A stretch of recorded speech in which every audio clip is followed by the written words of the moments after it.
Written 10 years after Married Alive, Leather Wings by Marilyn Duckworth is a very different kind of story. Wallace, the Rawleys man, comes into the lives of Esther and her young granddaughter. Prepare to be entertained and challenged. Wallace. The budgie starts to carry on when the torch flashes over his cage. Shh! I don't want Jania to wake up. She was well away when I backed down the steps in my shoes minus socks.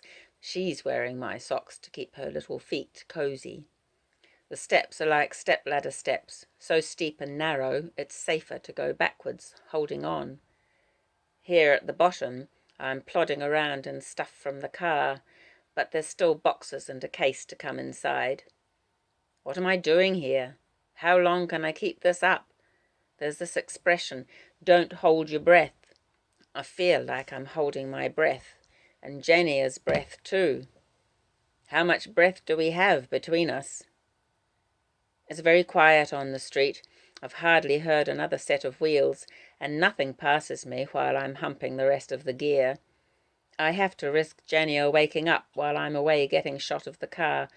The cops don't have to tie it to me specially. Cars get nicked by the dozen every day of the week. But just the same. I hate to sneak away from Jania, but I must. I lock the shop door, and while I'm doing it I fancy I hear a sound inside. What if she got out of bed and fell down the stairs? What if the old bugger's there and he pushes her? I know what he's capable of. He's dead. Well, I know he's dead, but...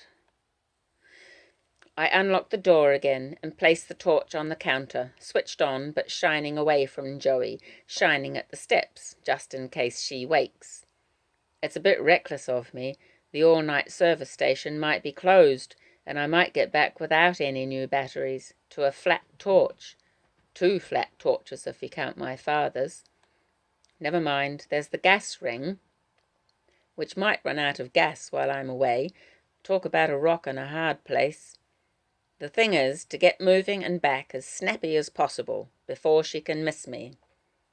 I fish under the dashboard for the wires and get the engine going. It roars on the night street like a clap of thunder. I've got my foot down too hard out of nervousness. I ease it off, and I'm away. I hate leaving her alone with a wizard ghost, but what can I do? My hands slip like butter all over the wheel. I've driven quite a distance to a different part of town, and then I regret the distance. It'll take too long to walk back. How much petrol? I glance at the gasometer, and that reminds me of the all-night service station. They'll sell batteries, maybe candles and bottled gas. I might have enough for a gas lamp. I milked a money machine before we left Wellington. I knew I couldn't get money out up here. Credit cards give you away. Point the finger. I don't drive right up to the pumps. I don't want the number plate sticking out. The cops can't be that clever, but you never know. I search along the back seat and in the glove box, just on the off chance the owners left a hat or jacket, something I could disguise myself with. A dirty old car manual, a map, nothing useful. But then I see something fallen down beside the gear shaft, a pair of cheap half-mast reading glasses like you get in a chemist's shop, just the job. I sit them on my nose, hearing my silly laugh kick out of me. All I need now is the false nose and moustache. It's a woman who serves me. What's a woman doing working in an all-night service station, silly cow? I'd rather a man. Women see too much. But this one's half asleep. A big dozy butch lady she is, with her eyes like snail shells. And the bloke up the end, he's got his nose in a comic. The plastic bags are quite heavy. I thought I'd better get milk as well. A child needs milk. And bacon for my father's frying pan. I'd seen it there, hung belly to the wall in the kitchen. So now I have to drive some of the way back in the direction I came, otherwise I'd be all night walking, and my bare feet are rubbing in my shoes. I ditch the car in a side street, in the company of other cars. It won't stand out until they take off for work or wherever. I'm lost. Concentrate. I concentrate, sucking my tongue for inspiration. And then I've worked out where I am. Farther away than I'd intended, but not an impossible walk to the shop. I set out with the gas bottle banging on my knee and my big toe rubbing in my shoe. After a while, I think of Jania. I think of her pitching down the stairs and crying out and the bird squawking like a parrot.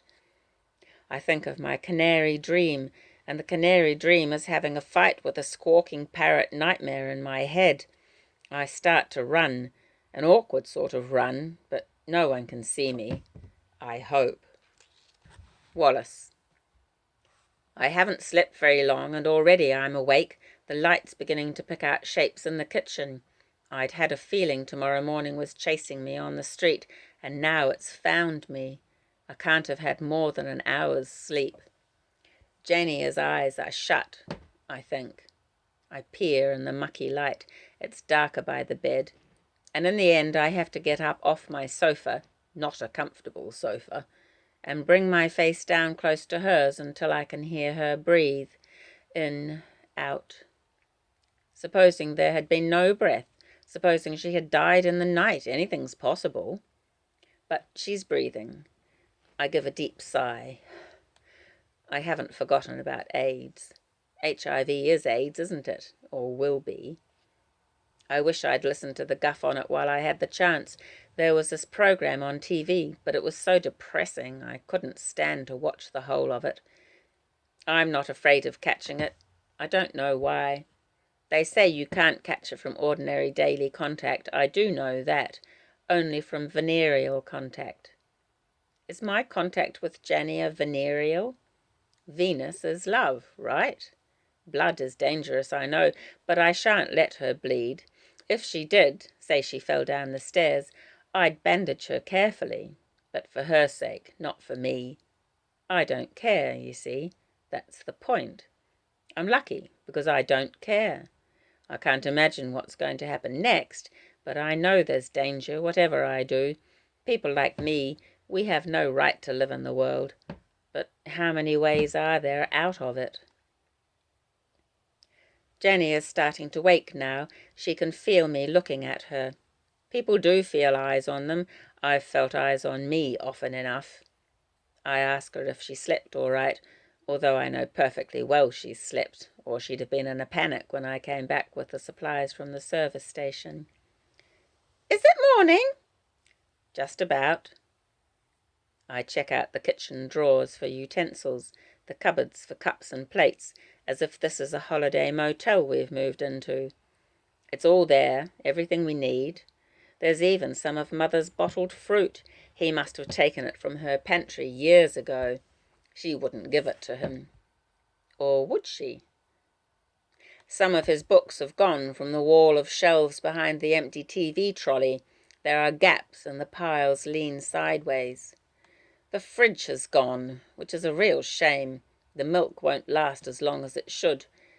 But we've got a gas lamp now, and the ring for cooking, and candles and batteries, and the box of tins, mostly beans from my own kitchen. Suddenly I feel snug.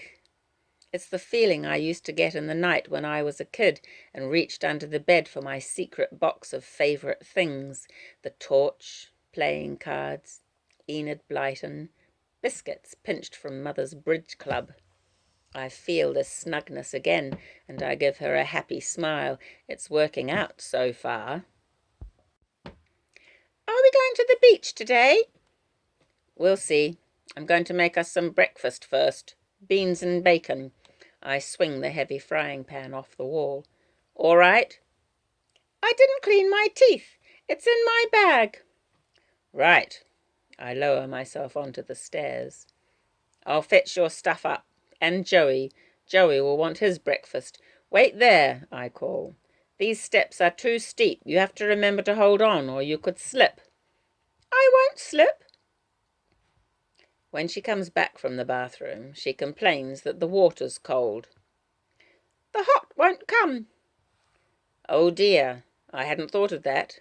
Still, cold water's good for you. She looks a bit down at this, as if hot water's an essential in her life, but then she smells the bacon and perks up.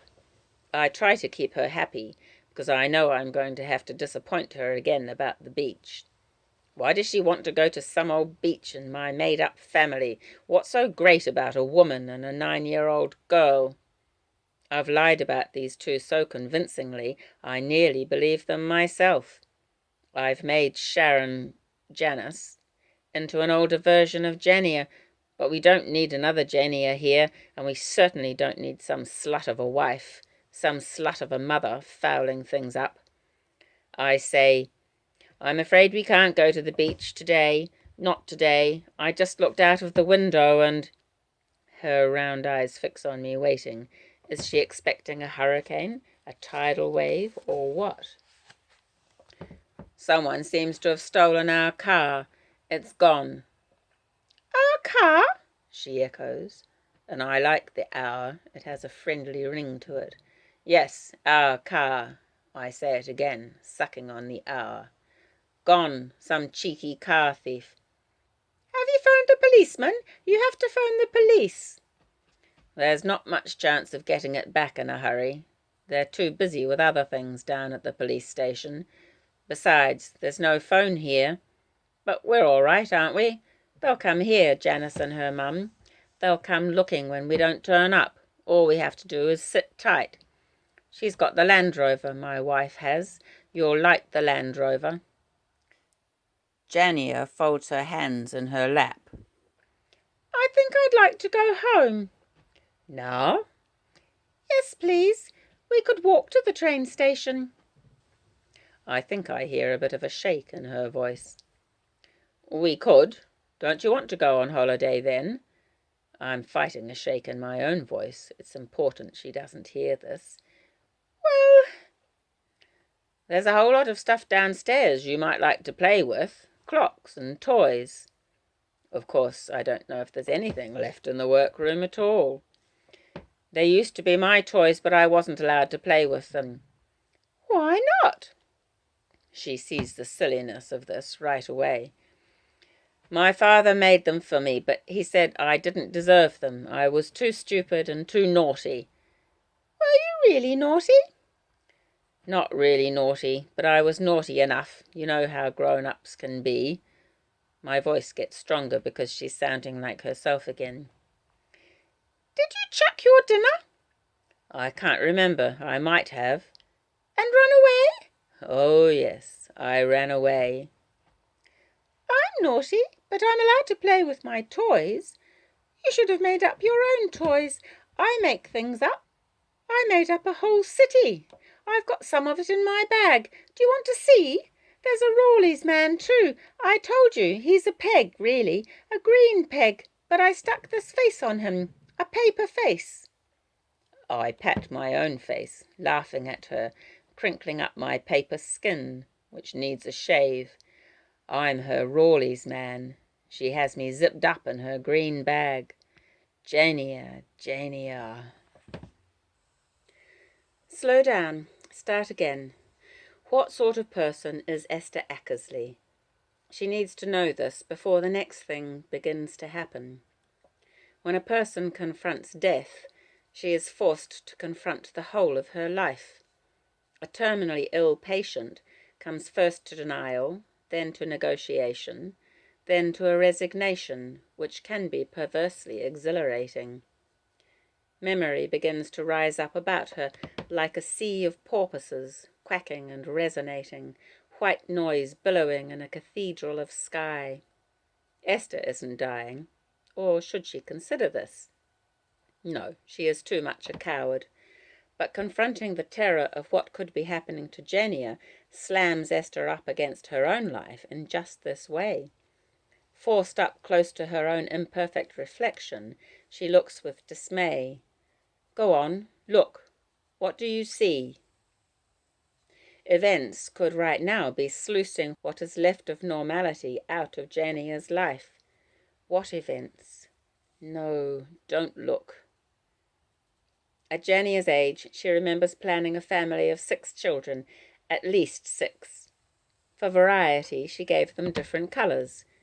Eyes, green, blue, brown. Hair, blonde, black, auburn. Skin didn't come into it in those days when Esther was 6, an only child in a South Island family.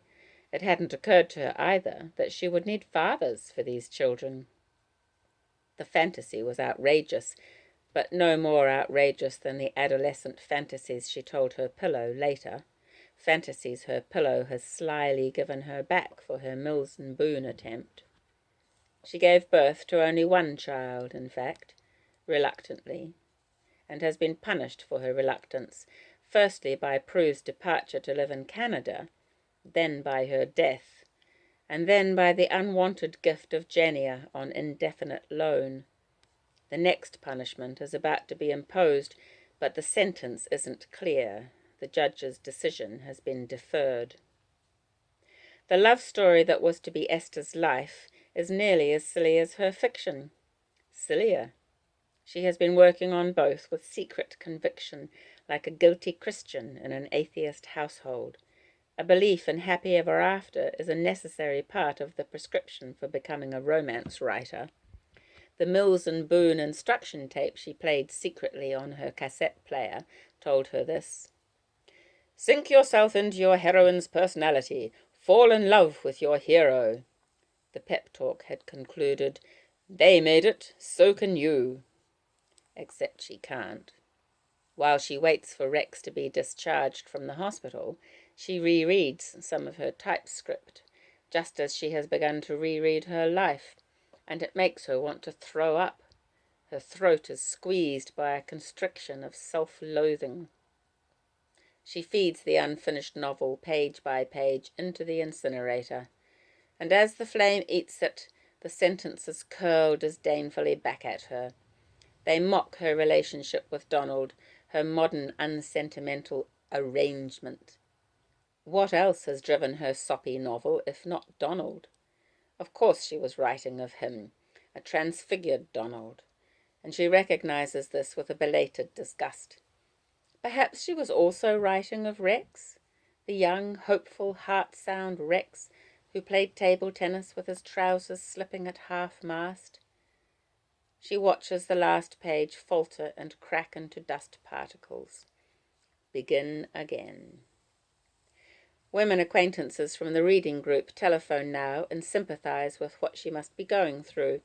They analyze her predicament cautiously, clumsily, as if she were just another novel passed around for discussion. Is it going to be a happy ending? They ooze optimism.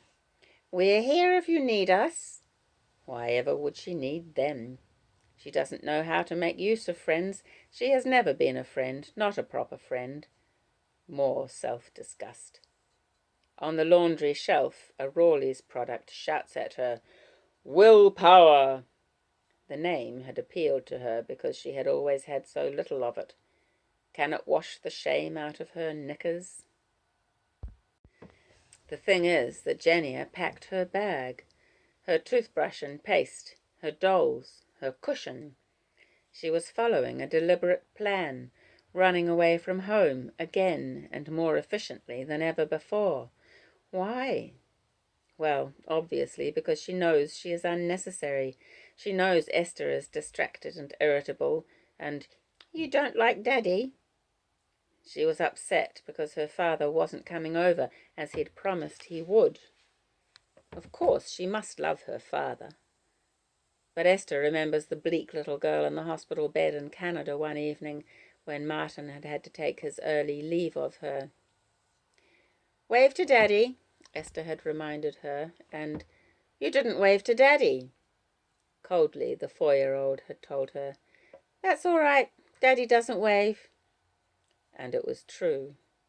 Martin strode on past the glass window of the ward without raising an eyelid, never mind a hand.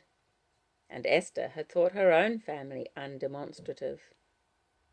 At Wellington Airport, when Esther saw the child at the barrier and moved forward, eager to register a response on the small face, the little girl had stepped neatly to one side and inquired cautiously, Do you kiss? Before submitting stiffly to Esther's greeting. All this comes back to Esther now, the piping voice, at once sceptical and trusting. You shouted at me, she had accused her grandmother. Oh no, Esther doesn't want to think of that, just in case, just supposing. Fears are now held for the safety of... The police must hear something soon. In the meantime, the obvious person to share this with, Rex, must not be agitated, must be cosseted and spared, even while he has no good reason to spare Esther pain, and won't. She must face the music. She must swallow her medicine, or medication. All the phrases bring her back to Jania, but fail to bring Jania back to her. The telephone rings. Martin is at the airport. He has arrived from Toronto and is on his way to assess the damage. Mechanically, she goes to the linen cupboard for clean sheets. She remembers the police are monitoring calls. At 11 o'clock, she is collecting Rex from the hospital. In a few hours, the house will be full of people.